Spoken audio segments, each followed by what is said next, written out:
Hey everyone, today I'm going to be talking about the pros and cons of a Dyson blow dryer.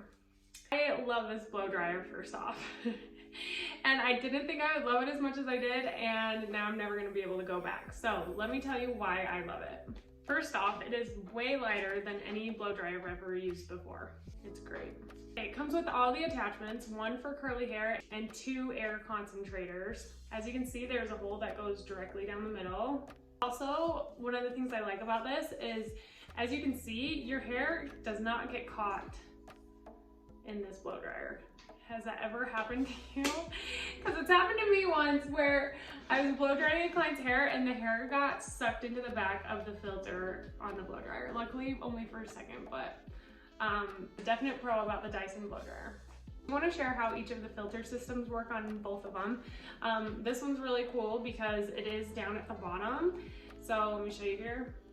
You twist it off and you do need to make sure you clean it out. I just take a little brush and brush out all the dust. Because guess what? It will stop working if it gets too jammed up. Learned that.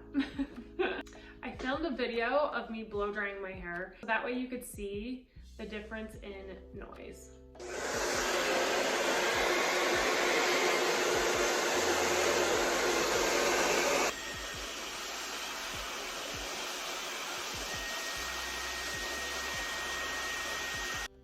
Okay, I just got done blow drying my hair, and this is kind of what I wanted you to see, and I was hoping you would be able to see it on here. But I blow dried this side with the Dyson blow dryer, and then this one with my Bioionic. And you can see even on camera that this side is smoother than this side, which is crazy. The reason why it's so much quieter is because it has a smaller brushless motor inside of it, causing it to be quieter. So that's a bonus, especially when I'm talking to clients. I'm not having to go, huh? The reason why Dyson is able to create a smoother look is because it has a thermal sensor in it. So it's able to regulate temperature while it's blow drying your hair, which is pretty amazing because usually after I get done blow drying my hair with any other blow dryer, I can feel that my hair feels hot and almost dry. And that's because it doesn't ever sense how hot the actual blow dryer is getting. And so it's able to keep it at the right temperature and giving you a smoother look. So it's pretty cool. Now, even though it's lighter and quieter, I do, however, feel like the airflow is still very powerful. My hair blow dries very quickly. Where this one, the air filter is in the back. I've noticed, like, over time, it will start to stink, like burnt, if you don't clean this one out. So, yeah. Now, let's talk about the cons. Unfortunately, the only reason why I would never buy this blow dryer is the price. So it is a $400 blow dryer. That is very expensive.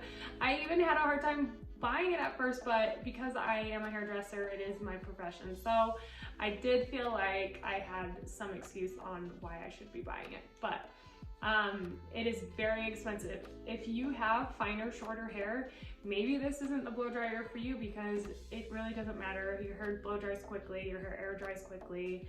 So maybe it's not worth the expense. But if you are someone like me who has thick, frizzy hair, this is definitely a very good investment. So that is the only con I would say I have. Now, this blow dryer is about a $160 blow dryer. It's still a great blow dryer. I still loved it, but will I ever not buy a Dyson again? Probably not, and which is crazy, but I swear by the Dyson. It is such a great blow dryer. This is a really great backup blow dryer though, if for some reason my Dyson never goes out. So there you have it. Those are my thoughts on the Dyson blow dryer. Basically, I have nothing negative to say about it. It is as great as you've heard it is, so totally recommend it. Yeah. If you like what you saw, don't forget to hit that subscribe button and like this video. And don't forget to check out my other videos. Thanks, guys.